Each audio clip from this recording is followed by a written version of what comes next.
Senhor presidente, eu volto à tribuna para fazer, nesse tempo de explicações pessoais, e vou utilizá-la como explicação pessoal, não sobre desenvolvimento do nosso mandato, mas falar de alguém que tem uma imensa relação com o Estado do Ceará. Chico Mendes. Todo mundo aqui tem algum parente que migrou para a Amazônia.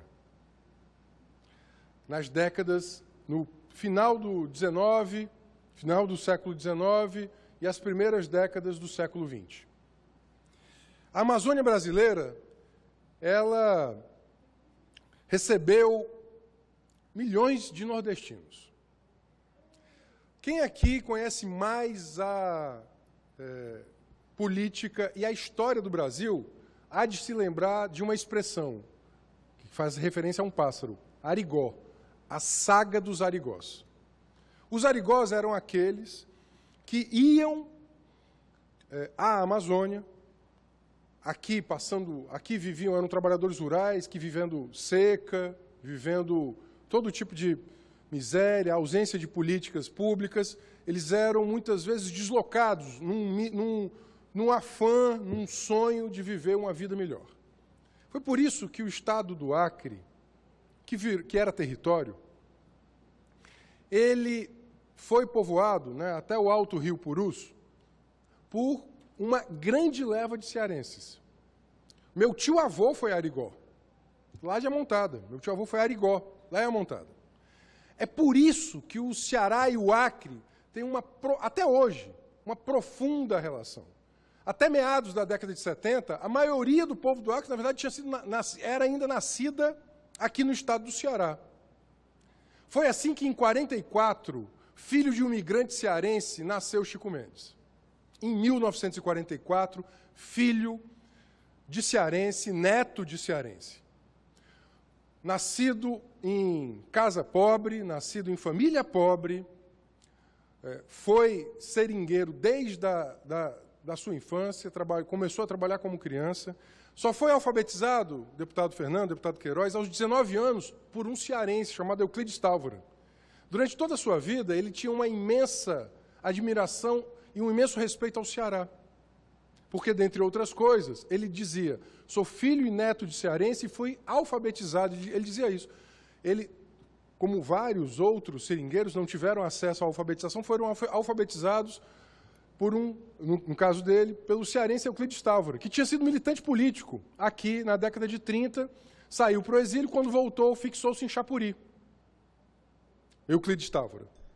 Por isso mesmo, deputado Fernando Santana, esta casa tem uma lei, o Estado do Ceará tem uma lei que atribui anualmente aos ambientalistas, entidades, organizações ou às pessoas a sua mais alta comenda de respeito e de reconhecimento pela proteção do meio ambiente, e o nome desta medalha é Medalha Chico Mendes, porque reconhece a vinculação familiar, ancestral, do Chico Mendes com o Estado do Ceará. Eu tive a honra de estar presente neste plenário, nos idos dos anos 90, quando, pela primeira vez, esta medalha foi conferida ao saudoso Joaquim de Castro Feitosa, um dos nossos maiores ambientalistas, pai da nossa colega aqui, a Fátima Feitosa. Eu faço esse preâmbulo para dizer que a ignorância, a má-fé e o desprezo do ministro do Meio Ambiente, revelados ao público no programa Roda Viva, não podem ficar silentes. Revela-se a um só tempo de um homem condenado por improbidade administrativa. Eu repito, condenado por improbidade administrativa porque falsificou mapas ambientais em favor do grande mercado. Tchau, condenado por improbidade administrativa. Deputado Renato, se tiver 30 segundos. Okay. Portanto, o improbo, condenado por improbidade, ele revelou ignorância, revela má-fé e revela desprezo. Eu concluo, lamentavelmente, o tempo de explicações pessoais não permite a parte, acolho e sei que Vossa Excelência estaria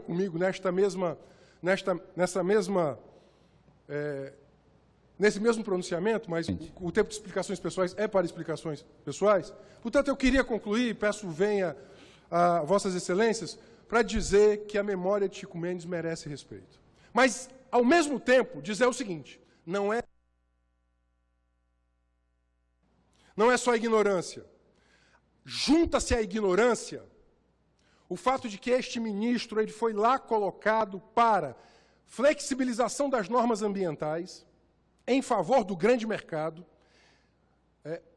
facilitar a redução das unidades de conservação, destruir o já parco, frágil, pequeno aparelho de fiscalização do Brasil. Há poucos minutos atrás, o deputado Carlos Felipe ocupava esta mesma tribuna falando de Brumadinho, que não foi acidente. A deputada Silvana, inclusive, disse, não foi acidente. De fato, não foi acidente. Portanto, eu queria aqui concluir agora, deputado. Do tempo que a Assembleia do Ceará deve recuperar e reposicionar a história de Chico como nosso maior ambientalista, reconhecido internacional e nacionalmente, e que foi assassinado. Ele foi assassinado pela luta que fazia. Portanto, devemos honrar a memória daqueles que lutaram antes de nós, que tombaram e denunciar, vou concluir, denunciar a um só tempo este ardil de ignorância, má-fé e desprezo contra a nossa natureza e contra o nosso ambiente.